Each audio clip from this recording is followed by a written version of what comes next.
Hello बच्चों, आज की क्लास में हम प्रश्नावली 8.2 में क्वेश्चन नंबर 6 सॉल्व करेंगे। यदि समकोण त्रिभुज एबीसी में कोण सी समकोण है तथा tan a का मान 1/वर्गमूल 3 है तो sin a cos b plus cos a sin b का मान को ज्ञात करना है। थोड़ा सा अलग क्वेश्चन है, देखिए ध्यान से। सबसे पहले तो आपको एक समकोण त्रिभुज बनाने कहा है, तो ठीक है, हम एक समकोण त्रिभुज बनाते हैं। समकोण त्रिभुज में कोण सी समकोण है, यानी जहां पर 90 अंश का कोण बनेगा वहां पर हमें सी लिखना है। इसके बाद बाकी के जो दो कोण हैं उसको आप अपने हिसाब से कोई भी नाम दे सकते हैं। तो यहाँ ए और बी लिख लिए, लेकिन क्वेश्चन में सी समकोण कहा था तो आपको सी यहीं पर लिखना जरूरी है, ये ध्यान रखेंगे। अब हमें बोला है उसने tan a का मान 1/वर्गमूल 3 है। चलिए लिखते हैं tan a बराबर 1/वर्गमूल 3, जबकि tan का फॉर्मूला होता है लंब बटा आधार, तो लंब बटा आधार का मान हो गया 1/वर्गमूल 3। इस त्रिभुज के लिए हम बात करें तो कौन सा कोण? इस कोण ए के लिए कोण ए यहाँ पर हमको दिखाई दे रहा है, तो इस कोण ए के लिए अगर हम लंब कहेंगे तो ये सी बी लंब हो जाएगा, तो सी बी का मान कितना हो जाएगा? 1। और आधार कौन बनेगा? कोण ए के लिए आधार बन रहा है ए सी। तो इस तरीके से आपको सी बी का मान 1 मिला और ए सी का मान मिला है वर्गमूल 3। इस त्रिभुज में 3 भुजाएं हैं, ए सी बी और ए बी। तो कौन सी भुजा अभी हमें नहीं मालूम, हमें ए बी का मान नहीं मालूम, यानी कर्ण की वैल्यू नहीं पता। तो हम इसका मान ज्ञात करने के लिए पाइथागोरस के पास जाते हैं, पाइथागोरस प्रमेय से। तो पाइथागोरस का प्रमेय लिखते हैं, पाइथागोरस प्रमेय से। आपको मालूम है पाइथागोरस प्रमेय जो है वो कहता है कि कर्ण का वर्ग बराबर लंब का वर्ग धन आधार का वर्ग। कर्ण कौन है इस त्रिभुज का? ए बी, यानी कि ए बी का वर्ग बराबर लंब का वर्ग धन आधार का वर्ग। तो इसको आप किसी को भी पहले या बाद में लिख सकते हैं क्योंकि बीच में प्लस का साइन है ना। तो लिख लीजिए ए सी का वर्ग धन सी बी का वर्ग।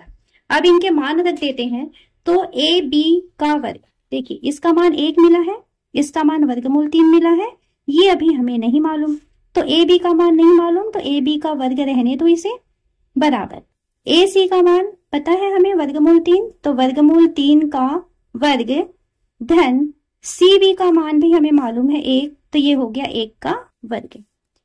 ए बी का वर्ग बराबर वर्गमूल 3 का वर्ग, यानी वर्गमूल 3 गुणा वर्गमूल 3, ये पूरा 3 बन जाएगा। 1 का वर्ग यानी 1। ए बी का वर्ग बराबर 3 और 1 4, यहां से हम वर्ग हटा देते हैं तो हमें वर्गमूल लगाना पड़ेगा, तो ए बी बराबर वर्गमूल 4, यानी कि 4 का वर्गमूल 2। तो इस त्रिभुज की तीनों भुजाएं आपको पता चल चुकी हैं, कौन कौन सी? ए सी वर्गमूल 3 मिल चुका है, सी बी 1 मिल चुका है, और ए बी का मान अभी हमने ज्ञात किया है 2। अब जो वैल्यूज आपको ज्ञात करनी है वो लिख लीजिए। आपको ज्ञात करना है sign A cos B plus cos A sine B.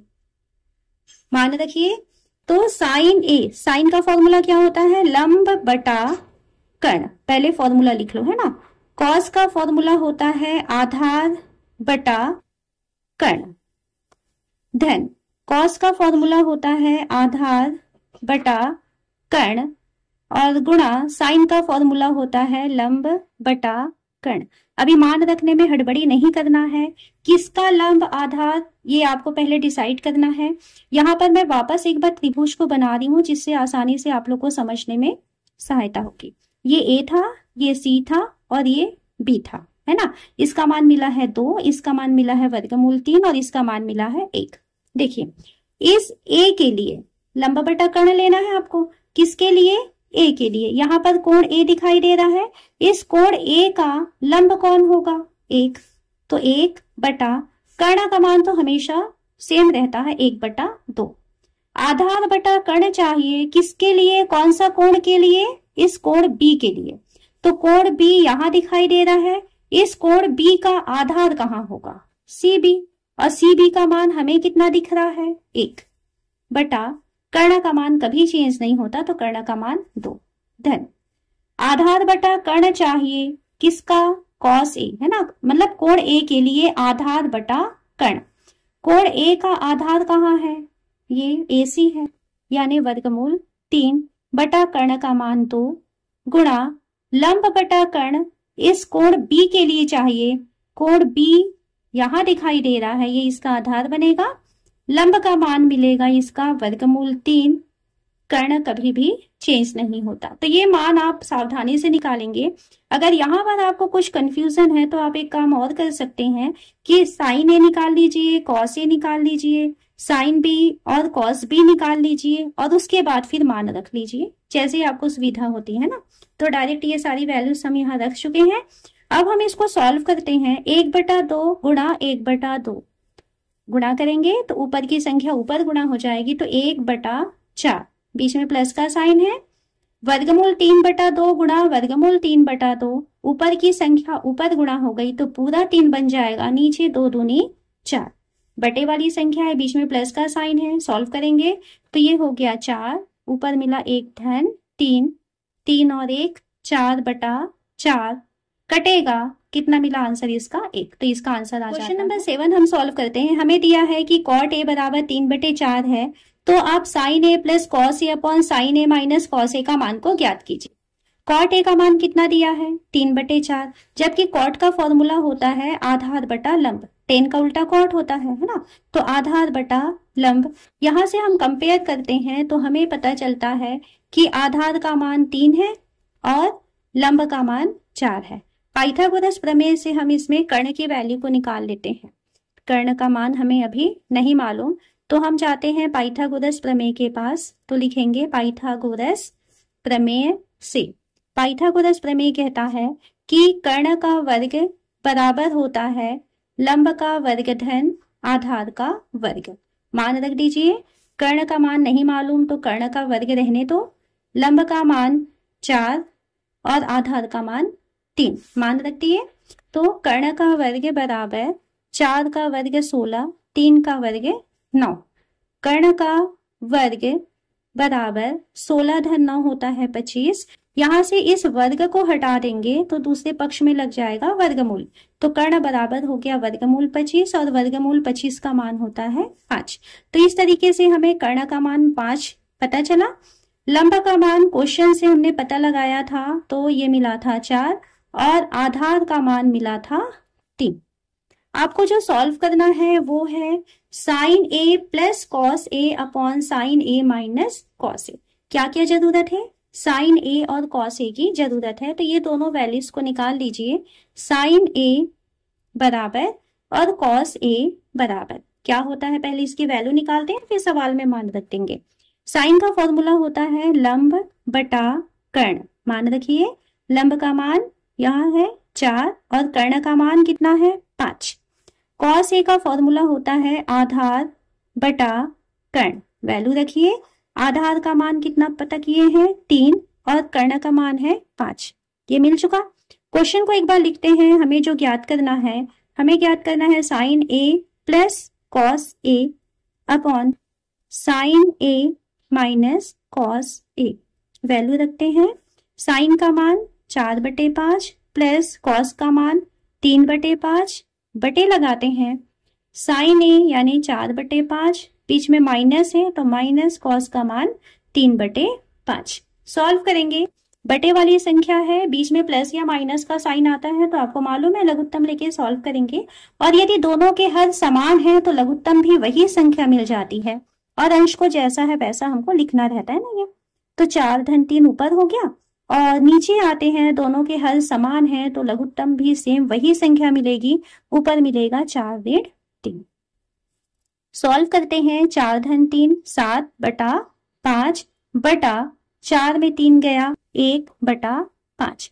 जब भी कभी बटे के नीचे बटे संख्या होती है तो नीचे वाला बटे पलट के ऊपर जाता है, तो ये हो गया 7/5 गुणा 1/5 ऊपर जाएगा तो ये 5/1 बन के जाएगा। ऊपर नीचे से कोई संख्याएं कट सकती हैं तो काट दीजिए। तो इस तरीके से हमको आंसर मिल जाता है। क्वेश्चन नंबर 8 का सॉल्व करते हैं। यदि साइन थीटा का मान 4/5 दिया गया है तो 4 tan theta minus 5 cos theta upon sec theta plus 4 cot theta का मान को ज्ञात करना है। आपको साइन थीटा का मान कितना दिया गया है 4/5, जबकि साइन का फॉर्मूला होता है लंब बटा कर्ण। यहां से हम कंपेयर करते हैं तो हमें लंब का मान 4 मिल गया और कर्ण का मान मिल जाता है 5। क्या रह गया है अभी? आधार। आधार को पाइथागोरस प्रमेय से हम ज्ञात कर सकते हैं, तो हम पाइथागोरस प्रमेय के पास चलें। पाइथागोरस प्रमेय कहता है कि कर्ण का वर्ग जो है वो बराबर होता है लंब का वर्ग धन आधार का वर्ग। मान रखिए कर्ण का मान 5 का वर्ग बराबर हो जाएगा लंब का वर्ग यानी 4 का वर्ग, और आधार नहीं मालूम है आधार का वर्ग। 5 का वर्ग 25 बराबर 4 का वर्ग 16 धन आधार का वर्ग। 16 पक्षांतर करेंगे, 25 ऋण 16 बराबर आधार का वर्ग। 25 में 16 माइनस करेंगे 9 मिलेगा, तो हमें पता चला कि आधार का वर्ग जो है वो किसके बराबर आ रहा है? 9 के बराबर। हमें तो सिर्फ आधार चाहिए, तो यहाँ पर हमें वर्ग हटाएंगे तो दूसरे पक्ष में वर्गमूल लगाना होगा। तो हमें मिला आधार बराबर 9 का वर्गमूल होता है 3। देखिए आधार पता चल चुका। लंब का मान कितना था क्वेश्चन में? 4, और कर्ण का मान था 5। जो आपको सॉल्व करना है उसके लिए आपको जरूरत पड़नी है टेन थीटा की, और जरूरत पड़ेगा कॉस थीटा, और पड़ेगा आपको सेक थीटा और कॉट थीटा। ये 4 वैल्यूज आपको चाहिए। टेन थीटा का फॉर्मूला लिख लीजिए। टेन थीटा बराबर होता है लंब बटा आधार। मान रखें तो लंब का मान है 4, आधार का मान है 3। और आपको मालूम है कि टेन का जो उल्टा होता है वो कॉट होता है, तो डायरेक्ट ये 4/3 है ना, तो 3/4 हमको कॉट का मान मिलेगा। कॉस थीटा का फॉर्मूला लिख लीजिए। ये होता है आधार बटा कर्ण। आधार का मान है 3 और कर्ण का मान है 5। कॉस का उल्टा सेक होता है, तो ये 3/5 है, तो ये हो जाएगा 5/3। तो ये चारों वैल्यूज निकाल लिए जो हमें क्वेश्चन के लिए जरूरत है। अब हमको क्या ज्ञात करना है? हमें ज्ञात करना है 4 टेन थीटा ऋण 5 कॉस थीटा बटा सेक थीटा धन 4 कॉट थीटा। इसका मान ज्ञात करने कहा है। मान रखिए 4 टेन थीटा, कुछ भी नहीं है इसकी चिन्ह, मतलब मल्टीप्लाई है ना। टेन थीटा का मान कितना निकाले थे? 4/3। 5 कॉस थीटा का मान कितना निकाले थे? 3/5, तो गुणा लगाइए 3/5। बटे में आइए, मान रखते समय सावधानी रखना बेटा, है ना। सेक थीटा का मान कितना निकाले हैं? 5/3, बीच में प्लस का साइन है, प्लस लगा दीजिए 4 इंटू कॉट थीटा का मान 3/4, तो ये हो गया 3/4। जिनके बीच में भी गुणा का निशान है, अगर ऊपर नीचे से वहां संख्याएं कट सकती हैं तो काटेंगे। इनके बीच गुणा का निशान है, ऊपर नीचे से कोई संख्या नहीं कट रही है, तो ये ऊपर की संख्या ऊपर गुणा हो जाएगी 16/3। आगे बढ़े। इनके बीच गुणा का निशान है, ये 5 है मतलब 5/1। ऊपर नीचे से संख्याएं कट सकती हैं तो काट दीजिए। ये हो गया 3 बटा में कुछ नहीं है, मतलब 1 छुपा हुआ है, बटा 5/3, और ये हो गया देखो 4 गुणा 3/4 था। ऊपर नीचे संख्याएं कट सकती हैं, बीच में गुणा का निशान होता है ना, तभी आपको इस तरीके से काटना है। तो गुणा का निशान है, 4 एकम 4, 4 एकम 4, कट गया। तो आपके पास यहाँ क्या मिला? 3/1। अब बटे वाली संख्या है तो आपको लघुत्तम लेके हल करना पड़ेगा, है ना। ऊपर की संख्या का लघुत्तम लीजिए हर का। 3 और 1 का लघुत्तम कितना हो जाएगा? 3, है ना। सॉल्व करते समय बहुत सावधानी रखना। ये हो गया 3, और यहाँ मिलेगा 16 ऋण 9, बटा में आते हैं, इसका भी लघुत्तम मिलेगा 3, ये हो जाएगा 5 धन 9 बराबर 16 में 9 माइनस कर दीजिए, हो गया 7/3। बटे में आ जाइए, 5 धन 9, ये होगा 14/3। बटे के नीचे बटे संख्या है, नीचे वाले बटे पलट के बाजू में जाएगा, तो ये हो जाएगा 7/3 पहले से था, 14/3 जा रहा है, तो ये बन जाएगा 3/14। ओके। बीच में गुणा का निशान है, तो गुणा का निशान है तो ऊपर नीचे से संख्याएं कट सकती हैं, तो आप काटेंगे। 3 और 3 कट गया, 7 एकम 7, 7 दूनी 14, ये भी कट गया।